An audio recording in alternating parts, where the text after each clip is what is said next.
What's up sa inyo guys, no? So andito ako ngayon sa pinakataas ng MOA, and makikita ninyo itong trademark ng MOA, itong Ferris wheel, no? So kung makikita ninyo guys sa video, no? So tinatabunan yung dagat, yung seaside dito sa MOA.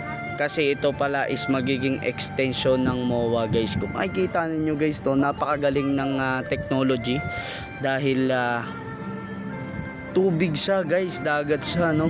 Pero kita nyo naman guys, halos natabunan na ng buhangin yung karagatan, no? Para sa itatayong panibagong mall dito sa MOA lang, no? So ang ganda rito guys sa taas. Ito yung rooftop ng MOA. And kung makikita ninyo guys na parang nasa ground floor lang tayo, pero ito po yung pinakataas ng MOA. Napakaganda guys.